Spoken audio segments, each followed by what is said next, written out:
जय हिंद मेरे प्यारे साथियों, कैसे हैं आप सभी लोग। उम्मीद करते हैं कि आप बहुत अच्छे होंगे।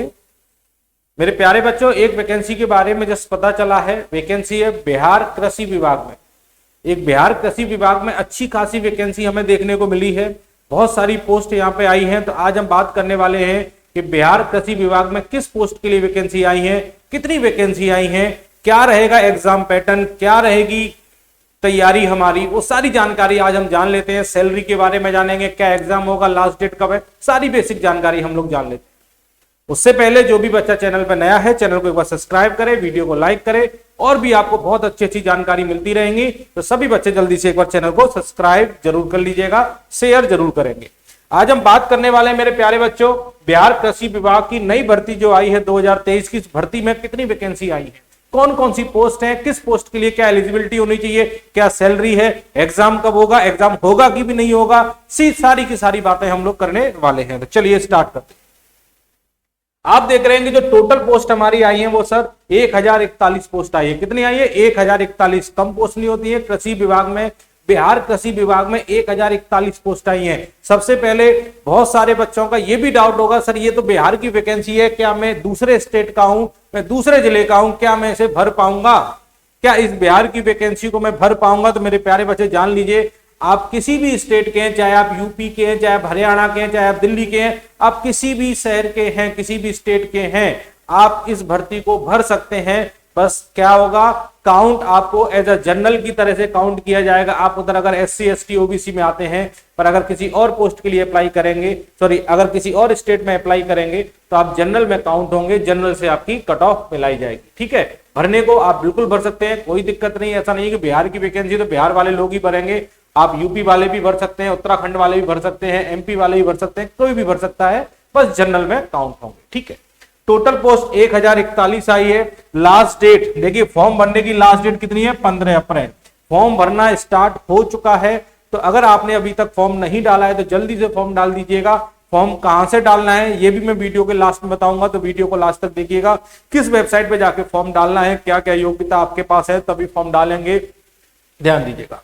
लास्ट डेट आप देख रहे हैं फॉर्म डालने की 15 अप्रैल है। और फीस 0 रुपए है, मतलब कोई भी चार्ज नहीं लग रहा है। चाहे आप जनरल कैटेगरी में, चाहे OBC में हैं, चाहे आप SC ST किसी भी कैटेगरी में आ रहे हैं, 0 रुपए का चार्ज है। तो फॉर्म तो सभी लोग डाल ही सकते हैं, क्योंकि कोई चार्ज तो नहीं लग रहा। ठीक है, चलिए अब आप बात करेंगे सर कौन कौन से विभाग है, कौन कौन से विभाग है, किस किस विभाग में पोस्ट निकली है। तो जान लीजिए, ये जानकारी इंपॉर्टेंट है। विभाग का अगर नाम बताया जाए तो सबसे पहली पोस्ट है प्रखंड तकनीकी प्रबंधक। देखिए, सबसे पहला पोस्ट जो निकला है वो निकला है प्रखंड तकनीकी प्रबंधक। दूसरा जो पोस्ट निकला है वो निकला है सहायक तकनीकी प्रबंधक। ध्यान दीजिएगा, प्रखंड तकनीकी प्रबंधक और सहायक तकनीकी प्रबंधक। यहां पर जो पद निकले हैं ये 288 पद निकले हैं, और यहां पर जो पद निकले हैं वो 587 पद निकले हैं। यहां पर प्रखंड तकनीकी प्रबंधक की जो सैलरी है मेरे प्यारे बच्चे 30,000 रुपए सैलरी मिलेगी। और जो सहायक तकनीकी प्रबंधक है यहां पर मेरे प्यारे बच्चे जो सैलरी मिलेगी वो 25,000 सैलरी मिलेगी। ठीक है, यहां पर 30,000 रुपए की सैलरी, यहां पर 25,000 की सैलरी।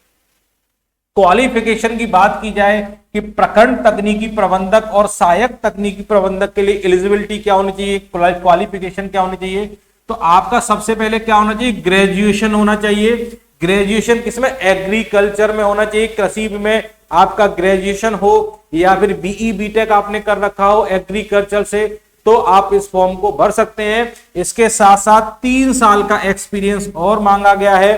किसी भी गवर्नमेंट डिपार्टमेंट से 3 साल का आपके पास एक्सपीरियंस होना चाहिए कृषि का, तो आप इस फॉर्म को भरेंगे। मतलब 3 साल का एक्सपीरियंस यहाँ पे मांगा है ना। ऐसी और भी पोस्ट है जहां एक्सपीरियंस नहीं मांगा है, तो देखते रहिएगा। ऐसी और भी पोस्ट आई है, जैसे लेखपाल की पोस्ट अभी दिखाऊंगा आगे, वहां पर एक्सपीरियंस नहीं मांगा है। जिन बच्चों पर एक्सपीरियंस है, ग्रेजुएशन है कृषि में, या फिर BE BTech है एग्रीकल्चर में, या फिर 3 और उसके साथ साथ 3 साल का एक्सपीरियंस है, तो प्रखंड तकनीकी प्रबंधक का आप जॉब पा सकते हैं। सहायक तकनीकी प्रबंधक, ध्यान दीजिएगा, सहायक तकनीकी प्रबंधक के लिए ग्रेजुएशन चाहिए कि एग्रीकल्चर में, या फिर BE BTech अगर एग्रीकल्चर में है तो आप सहायक तकनीकी प्रबंधक का फॉर्म भर सकते हैं। यहां पर 587 पोस्ट है और 25,000 सैलरी मिलने वाली है। क्लियर है? चलिए, और मेरे प्यारे बच्चे एक अच्छी बात बताऊं, यहाँ पर कोई एग्जाम नहीं होने वाला है। यहाँ का जो कट ऑफ लगेगा ना वो 10, 12 और ग्रेजुएशन से लगेगा। अभी बताऊंगा आगे, रुके रहिएगा, ध्यान दीजिए। अगर तीसरी जो पोस्ट है मेरे प्यारे बच्चे वो है लेखपाल की, है ना। लेखपाल की जो पोस्ट है वहां पर हमारा बीकॉम मांगा गया है। क्या मांगा गया है? बीकॉम अगर है तो आप लेखपाल के लिए अप्लाई कर सकते हैं और 3 साल का आपका एक्सपीरियंस होना चाहिए। तो 3 साल का एक्सपीरियंस किसी भी गवर्नमेंट ऑफिस से बनवा लीजिएगा। अगर कोई सोर्स है तो वहां से बनवा लीजिएगा, कैसे भी जुगाड़ कर लीजिएगा। 3 साल का वर्क एक्सपीरियंस होना चाहिए, है ना। इसके साथ साथ 160 पद है यहाँ पे लेखपाल के लिए, 160 पद है। और सैलरी कितनी है मेरे प्यारे बच्चे? 22,500 सैलरी है, ठीक है। इसके बाद आशु लिपिक सह लिपिक की एक पोस्ट है। यहां पर आपको ग्रेजुएशन मांगा गया है कृषि में, और इसके साथ साथ 6 महीने का कंप्यूटर डिप्लोमा मांगा गया है और 3 साल का एक्सपीरियंस किसी भी गवर्नमेंट डिपार्टमेंट का आपके पास हो तो आपका काम हो जाएगा। आप देख रहे हैं यहां पर वैकेंसी कितनी निकली, यहां पे मात्र 6 सीट निकली हुई है, 6 वैकेंसी है और यहां भी सैलरी 22,500 है। तो ये आप देख रहे हैं ये 4 पोस्ट है हमारे पास, प्रखंड तकनीकी प्रबंधक, सहायक तकनीकी प्रबंधक और आप देखेंगे लेखपाल और आशु लिपिक सह लेखपाल। क्लियर है? चलिए, एग्जाम नहीं होने वाला है। एज की अगर बात करें तो अगर आप 18 से 37 साल के बीच में आ रहे हैं तो आप इस फॉर्म को डाल देंगे, है ना। यहाँ एज का बहुत बड़ा फैक्टर नहीं होता है। अगर आप बीसी ईबीसी फीमेल के अंदर आ रहे हैं तो 3 साल का एज रिलैक्सेशन मिलेगा। एससी एसटी कैटेगरी में आ रहे हैं तो 5 साल का एज रिलैक्सेशन आपको मिल जाएगा। क्लियर है? चलिए मेरे प्यारे बच्चे, और आप देखेंगे अगर मैं बात करूं कि प्रखंड तकनीकी प्रबंधक और सहायक तकनीकी प्रबंधक का सिलेक्शन होगा कैसे, तो सबसे पहले मैंने बताया यहां पर कोई एग्जाम नहीं होने वाला है, कोई भी एग्जाम नहीं होगा, डायरेक्ट सीधी भर्ती है, मतलब सीधा का सीधा सिलेक्शन हो जाएगा, पेपर नहीं देना है। बहुत अच्छी जॉब है, डायरेक्ट सिलेक्शन होगा। अगर मैं बात करूं सिलेक्शन प्रोसेस है क्या, मतलब सिलेक्शन कैसे होगा, ध्यान दीजिएगा। ये सिलेक्शन प्रखंड तकनीकी प्रबंधक और सहायक तकनीकी प्रबंधक के लिए है। आपके लिए क्या करना है, आपको 10th का परसेंटेज लिया जाएगा, 12th का परसेंटेज लिया जाएगा और ग्रेजुएशन का परसेंट लिया जाएगा। 10, 12 और ग्रेजुएशन तीनों का परसेंट जोड़कर उसमें 3 का भाग दिया जाएगा और उसमें 0.8 का गुणा कर दिया जाएगा। ध्यान दीजिएगा, यहां पर जो अधिकतम अंक होंगे, देखिए कुल 100 अंकों में से रिजल्ट बनेगा, 100 में से रिजल्ट बनेगा। सबसे पहले क्या होगा, 10, 12 और ग्रेजुएशन के परसेंटेज जोड़कर 3 का भाग देके 0.8 का गुणा कर देंगे। यहां से आपका परसेंट बन गया, ये 100 में से बन रहा है ना।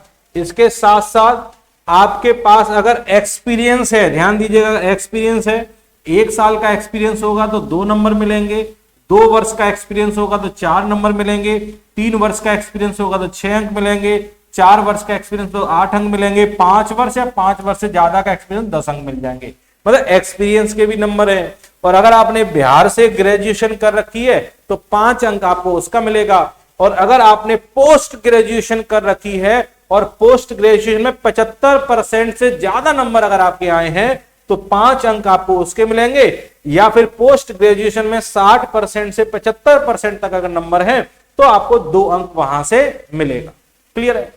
पोस्ट ग्रेजुएशन में 75% से ऊपर नंबर लेके आए, पोस्ट ग्रेजुएशन मतलब मास्टर डिग्री, मास्टर डिग्री के 5 अंक है। अगर 75% से ऊपर नंबर है, 60 से 75 के बीच में 2 अंक है। बिहार से ग्रेजुएशन है तो 5 अंक उसका मिलेगा।